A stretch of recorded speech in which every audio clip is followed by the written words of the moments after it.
When it comes to the Bearcats and the Wildcats this Saturday, it's all about what the ground can do for you.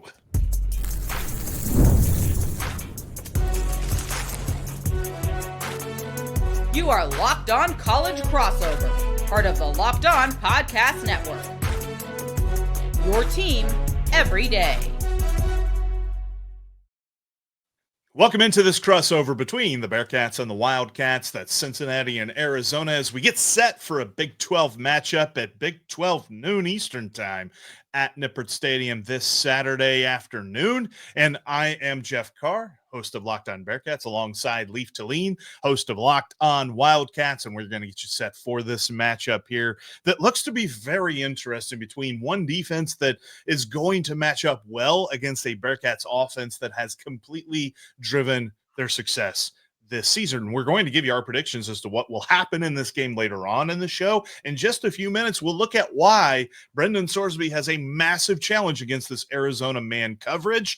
But we will begin with why the running game is what will dictate the winner of this matchup. Thanks for making Locked On Bearcats and Locked On Wildcats part of your day. We're part of the Locked On Podcast Network, now the number one sports podcast network in the country, and we thank you for making that possible. All right, Leif, when we look at this game, it is strength on strength. Bearcats offense, Arizona defense. Arizona really wants to limit the pass, but the one area of weakness that they have had is against the run. And that's kind of been something that the Bearcats have wanted to feature here recently. And so I look to this as who can run the ball better, because the Bearcats defense is just going to let you do what you do to get to the red zone. And then when you get to the red zone, it'll be how the Arizona Wildcats can really take advantage of that. But when it comes to that Arizona run defense, that's where the Bearcats need to attack things. Yeah, for sure. And the interesting thing is, I think if you were to look at this without getting into the nitty gritty, which I'm excited to do, you'd probably be like, okay, it's two of the best quarterbacks in the Big 12. Let's see who wins the aerial attack. But really the key to this game for both sides is who can establish the run to complement their star quarterback. Because both Sorsby and Fifita are really good. And you can make an argument that both of them are deserving of the honors of the quarterback of the year in the Big 12. And I think that's not crazy. But the winner of this game will be the team that dictates through the on the running game, And then the second part that's interesting is when you run the ball, your time of possession goes up.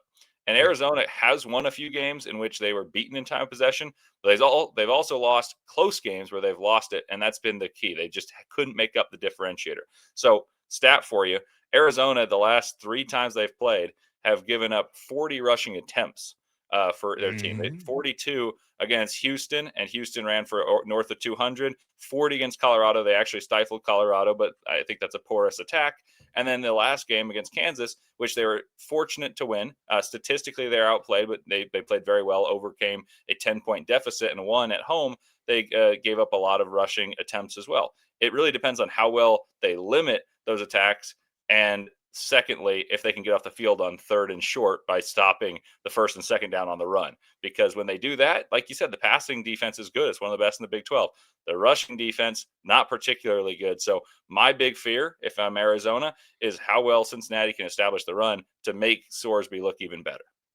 And the nice thing is the Bearcats are coming off of a very tough performance against Utah, but the one thing that they still did pretty well was run the ball. They ran the ball over 200 yards against that Utah defense. It's just there was a lot of other things that went against the Bearcats. They had bad turnovers. They did not take advantage of some certain turnovers that they forced. There were moments that could have went either way, and every single one of those 50-50 moments went to Utah. And so how do the Bearcats come back from that? It will be with the balance of their running attack. But even looking at Arizona's defense, and kind of one of the things I like to get into the EPA of it all, right? And one of the things that they do really well on defense as a whole, whether it be running or passing, is that the early downs, they really are able to limit opposing offenses. In fact, they are number 6 in the country at EPA per play on early down. So they're making sure that other teams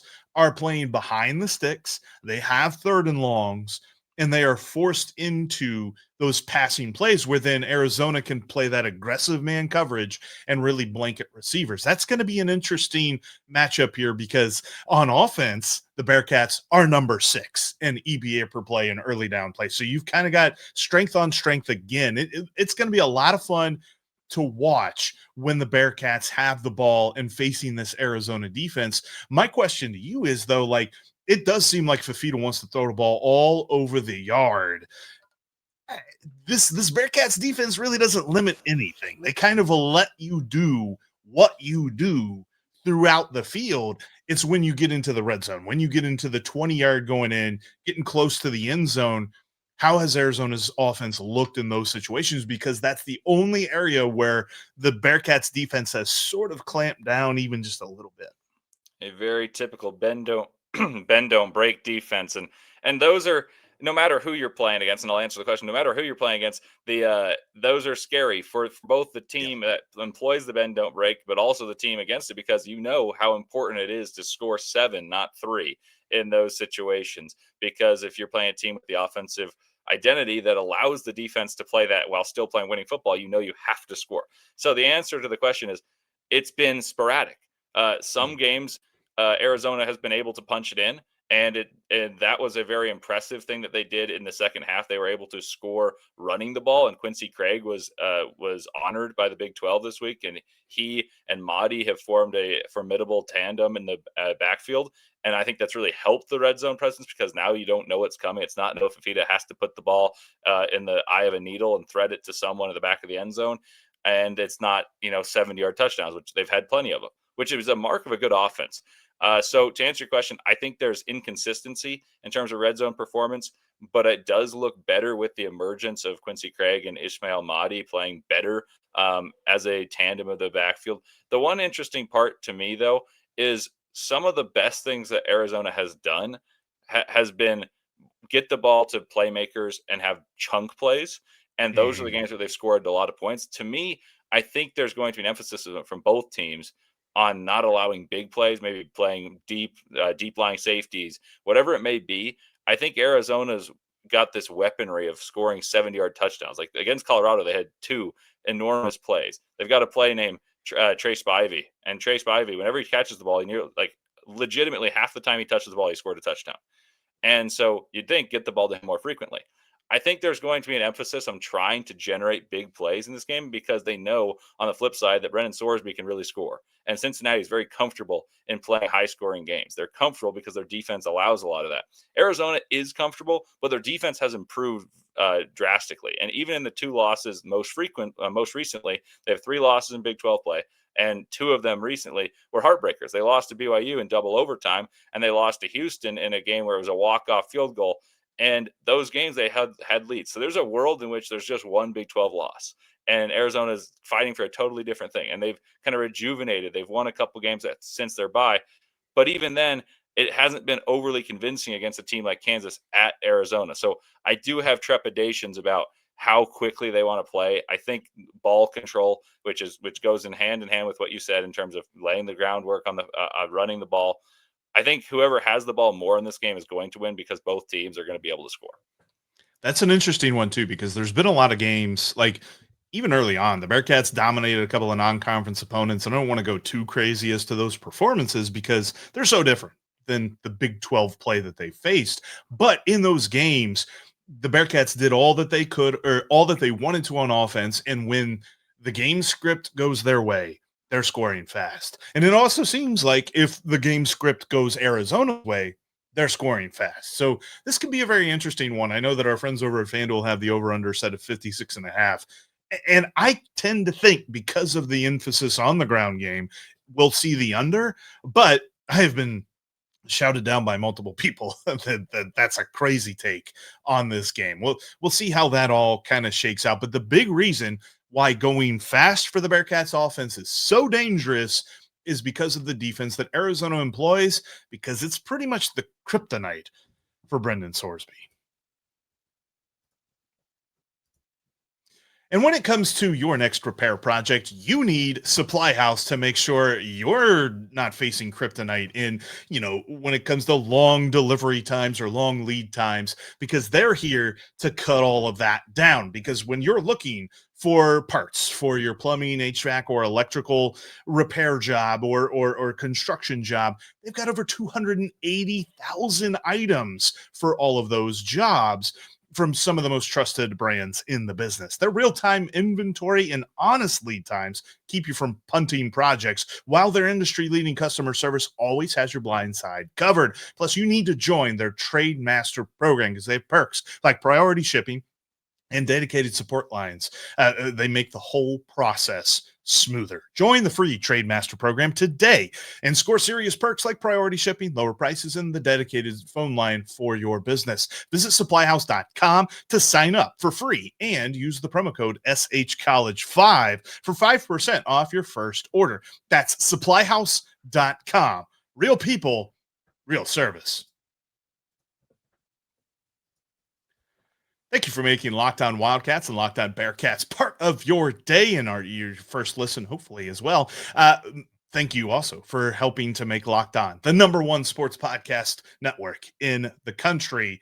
It's been a lot of fun covering these Bearcats this season, and I'm sure that, Leif, you've had a lot of fun with the football side of things. Like you mentioned, just a few plays away from really being in the same conversation. The Bearcats are looking to make it to Dallas for the Big 12 championship, but they are in a position where they can't lose. They got to beat Arizona. They play BYU next week. They got to beat them. And then their final regular season game, they go to TCU, and they can't lose that one either. They got to win all three of these. But from the players' mentality, it's week to week. And this week, Arizona's defense just excels in man coverage. And that is something that Brendan Sorsby has a lot of trouble with. He's been able to carve up zones throughout this season. But like Utah and Nebraska both play aggressive man coverage on their passing defensive side. That's exactly what Arizona wants to do. And that's the interesting part of this game, because Arizona, while they've excelled in that situation, I would argue when they've played quarterbacks that have been above Big 12 average, they haven't necessarily been as impactful in that regard. And so Sorsby, I have my own comments. I've made the claim, and I'll tell you this too. The listeners of Locked On Wildcats some have agreed with me, some have disagreed. I think Noah Fifita has a real claim of being the best quarterback in the Big 12. And I made that claim when they were 4-3. And now they're 6-3, and it looks a little bit easier to make. But my pitch is essentially they score a lot of baskets. Or excuse me, they score a lot of field goals. I was going field goals, and my brain went to baskets. Basketball's on the brain. I've done 3 basketball podcasts in the last 8 hours. Basketball season, baby. Let's go. So they score a lot of field goals, and it looks like the offense wasn't as productive. And but when they turn those points into touchdowns, you look at the yardages and the effectiveness, the precision in which he passes, and they move the ball down the field. Then Noah Fifita, if those turn from 3 to 6 and all that more frequently, that team scores more, and they play the best teams, and he's not impacted statistically. He went 24 of 26 against Houston in a loss. And if they had touchdowns instead of field goals in that game's over. So the reason I say that is back to the defense. If you watch the defense, I think they play well when they're leading and the team has to throw so they know it's coming. When there's a bit of a discrepancy of, okay, some of our team is going to be trailing. At some of this game, we're going to be trailing and they can run or pass. Teams tend to establish the run because BYU exploited it. At the end of the game, Arizona couldn't get off the field, couldn't stop them on 3rd or 4th down, and they scored just running down the throat to send it to overtime, and then won by running it down the throat in overtime. Houston ran 42 times for 240-plus yards and went 10 of 16 on 3rd and 4th down conversions. So I say all that to say this. Arizona is a good defense passing, and they play man coverage well. They have forced turnovers in some games. But against teams that are good, especially ones with good quarterbacks, like I would say Houston has a good quarterback. I would say BYU with Bachmeier has a good quarterback. I would say even Kansas has a good quarterback with Daniels. And the defense looked less than optimal in those games. They did step up in that second half against Kansas. So I do think those statistics are skewed in games that they were front running a little bit, if I had to be perfectly honest. So I don't think I'd be, if I'm a Bearcats guy, I wouldn't have as many trepidations about throwing the ball against this man coverage because, like you said, Sorsby's more effective against zone. They're going to employ man, but he knows what's coming. And if they can establish the run, I think Cincinnati has a very good chance to move the ball and score points. The thing is, Fifita's going to score points. It doesn't matter how it happens. That was the worst game he's played in a while against Kansas. And he still, at the end of the game, drove the ball down the field, got them a touchdown. I know Quincy Craig ran it in, and that was what I was saying. If you can complement the throwing precision with Fifita with running the ball, those field goals are now touchdowns. And that is huge. So I think this game really is which players can step up and complement the quarterbacks, because the quarterbacks are the storyline. They're going to be good, in my opinion, and it's who can establish the run, establish control of possession. It's so interesting now, like trying to evaluate quarterbacks because there's so many guys that can do everything. There's so many guys who are like pure passers. It sounds like Fifita is a good pure passer. Brendan Sorsby's claim to the argument of best quarterback in the Big 12 has more to do with just his overall playmaking ability, because there are times where you see that the coverage has a really good hold on the Bearcats wide receivers, and they have a decent wide receiver stable now, especially with a couple of key transfers like Cyrus Allen. But they also have this guy calling the plays and running the snaps and all this other stuff, that when that happens and when he has no one to throw to, can tuck it and run and really affect the game with his legs. And that's where his argument takes another level. I don't necessarily know, because there's still plenty of games left for this to be proven.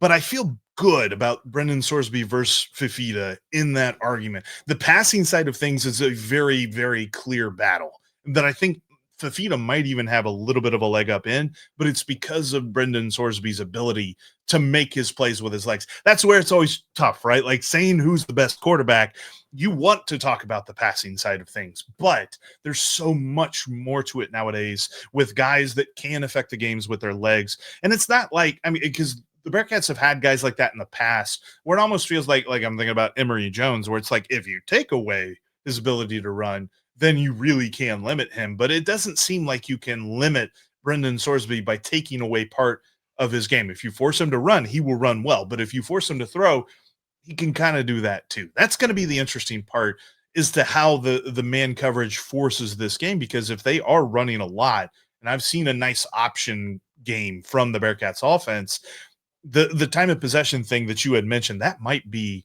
a really good pull on this one as to who wins that one, who wins the game, because I find that intriguing. Like a guy like Fifita, who's going to stay in the pocket and pass a lot more, can the Bearcats put pressure on this Arizona offensive line? That's the one thing that I kind of look for, because the Bearcats have been inconsistent about putting pressure on guys.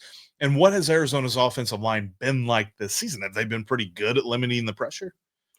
So the interesting thing is, in many games they've done well. Last game they did not. 5 sacks on Fifita, and I think that's part of what threw him off rhythm. But luckily, they were complemented nicely by the stable of backs. And Fifita, I'm a big believer in regression or progression to the mean, whichever way you want to put it. He had a game where he was just over 50% throwing the ball. He had a game earlier this season, a loss, where he's 24-26, and they weren't just check downs.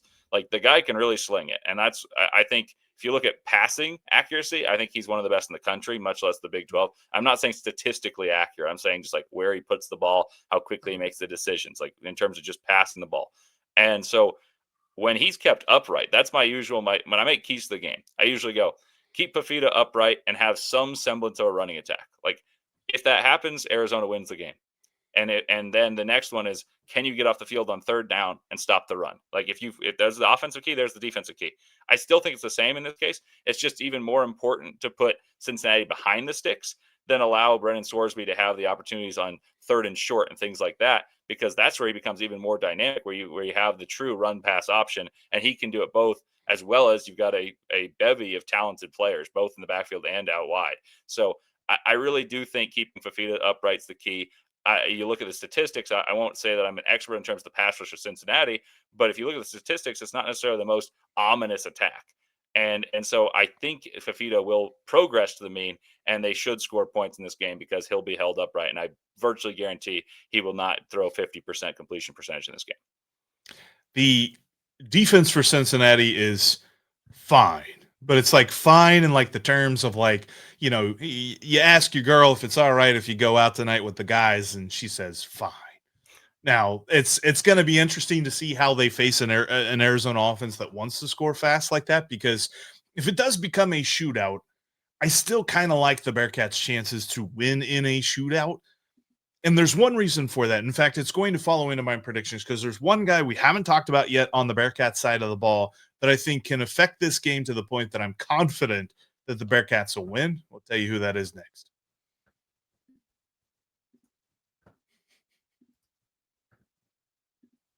The NBA is back, and there's no better place to get in on the action than FanDuel, the official sports betting partner of the NBA. Even if you miss the start of the game or you want to ride the hot hand, FanDuel has live bets on everything from who will score next to fourth quarter comebacks. Plus, you can even combine your live bets into same game parlays for a shot at a bigger payout. Those are super fun, and I highly recommend them. It keeps every game exciting, especially when your team's making that late push, making it even more exhilarating.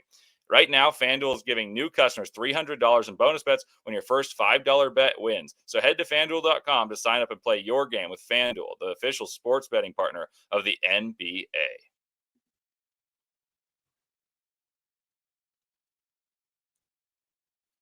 Prediction time. Helps if I unmute myself there. When it comes to this game on Saturday, it's going to be noon. So, you got lunch, got a few hours for the Bearcats faithful to have a couple of cold beverages and things like that. Meanwhile, the Wildcats faithful will be popping the champagne on their mimosas, getting ready with breakfast out there really early game for them. It's interesting because the Bearcats just got done. I mean, they had a bye week, and then before the bye week, their kickoff was at 10 p.m. Eastern time. And now we flip it around and it's at noon Eastern time and it feels a little bit more normal, albeit a little bit early. But in this game, I think the biggest difference maker that we haven't mentioned just yet is tight end Joe Royer. How do Arizona's defense, how does Arizona's man coverage account for the deep threats in Jeff Coleman and Caleb Goody? And the slot guy in Cyrus Allen, who's going to be all over the field in the mid-range, ready for a nice pass for a first down. And then you've got Joe Royer that can do it all. That's going to be the key guy that the Bearcats can really use to attack in the passing side of things, because I think they're going to get theirs on the running side. Tawi Walker is ready to go, and we got Brendan Sorsby who's going to run. And how much Evan Pryor is able to play, I know that he missed the Utah game, how much he's able to play in this game against Arizona, as opposed to whether it's Zion Johnson or Chance Williams. I think that the Bearcats are still going to be able to run the ball decently well. It's can Brendan Sorsby beat that man coverage? Joe Royer is going to be the guy that helps him do that. And I think that the Bearcats get it done. I think they win and they cover. They're going to win by 8. I have it, though, at 28-20. I still think that they're going to hit the under in this game. Call me crazy. I feel like it's an under game, despite the fact it's going to be nice weather. I mean, it's like cold outside right now, and we had snow on Monday, Leif. It's weird to get snow in November in Ohio. It was on the ground, it melted, and it's going to be like 65 on Saturday and partly cloudy. So it's kind of nice, but I think that ultimately the Bearcats are going to win and cover in this game. I don't disagree necessarily with you on this. I also think the other thing you've alluded to, but I don't think you've mentioned it in express detail, is just how important a bye week is. Because if you're getting absolutely drubbed like they did against Utah, and you have a bye, but you still have a ton to play for, I really think that reset week is vital, not only for health, but in terms of drafting a game plan and having this like restored focus. For Arizona, I talked about this coming out of the bye. They lost 2 heartbreaking games. And I said, this is a make or break week against Colorado, who is an inferior opponent, but at the time had a similar record to what Arizona had. And it was like, oh, okay, if you can believe in your program, you should win this game by 20. I really feel like I made the point that in the first half, you will know how much the team believes in Coach Brent Brennan. That was my whole premise. And then they come out and win 52-17. And that is a big time performance. They're dominant. And if you do that, that's great. The thing that I think is important to note about that is they had the game plan. They knew what the other team was going to try to do. It's going to be run because the last 2 weeks we could not stop the ball whatsoever on third and shorts. You could not get off the field. You couldn't get off the field because there were too many third and shorts because you couldn't stop the run on first and second. So the key that I'll give, and then I'll make my prediction, but I just wanted to say that I think Cincinnati has a distinct advantage in the sense that they had a bye week and they have something to play for. And when I say something to play with, they have a ton to play for. They have a ton to play for. Everything. And they just lost horribly. They got dominated in a game against Utah, who Utah's good. They're well coached. I'm very familiar with the Utah program. I worked for their radio station for years. And you look at what they do, but they're predictable. They're going to run the ball and they're going to play good defense. So giving up that many points is kind of an alarming thing. And I think Cincinnati's got their antenna up. And that is honestly one of the main reasons I think they win this game. So the key for Arizona, though, would be making the third downs be third and manageables to third and longs as opposed to third and short. And the way that they win is by stopping Sorsby's running attack. If Sorsby can throw and beat you, so be it. Good job. But if he's able to run and beat you, then that's not good. The one thing for Arizona fans who are probably going to be mad at this prediction is Arizona did very well defending Jalen Daniels on the run, and they did well with Colorado's running quarterback. Granted, they were trailing, so it made the game a lot easier. But I think it's difficult to do against a team with a very set-in-place game plan, tons to play for, home game for Cincinnati after Arizona wins an emotional game against Kansas. So I'm going to say it's a close game, and I kind of have a similar score range. I was going to go a little higher, actually, because I think both these teams are going to score. I don't necessarily dislike the under pick, but I wouldn't feel like confident in the over. I'm going to go with a 31 for Cincinnati, 27 Arizona. And I think it's close. I think what happens is Cincinnati is able to score earlier in the game. Arizona is able to keep it close, but I just don't think they ever really have a lead in this game that's enough to front run, which they've been pretty solid at. I just don't think they've got enough defensive ability to stop Sorsby's running and passing. I just think he's multifaceted. I think it's a real a duel of quarterbacks, and whoever makes it, a big mistake is going to lose this game. Or I just think Cincinnati's a more talented football team with more to play for. And that's what I'm kind of expecting. I'm expecting a cleanly played football game, and the better team with more to play for has the win. I'm intrigued at how the first quarter is going to go, because the Bearcats have been outscored one time in the first quarter this year, and that was their last game against Utah. They were outscored 14-7. Otherwise, going into that game, the Bearcats had outscored their opponents 97-10 in the first quarter. They want to go fast, and they want to go quick, and they want to get up on that board early. And so I think that that's going to be a huge deal. Like you said, you said, all right, Bearcats probably get up early in this game. That's what they want to do. They have absolutely just boat race people, and especially at home. The only time that they've allowed points in the first quarter has been when they are on the road. They don't allow points in the first quarter at Nippert Stadium.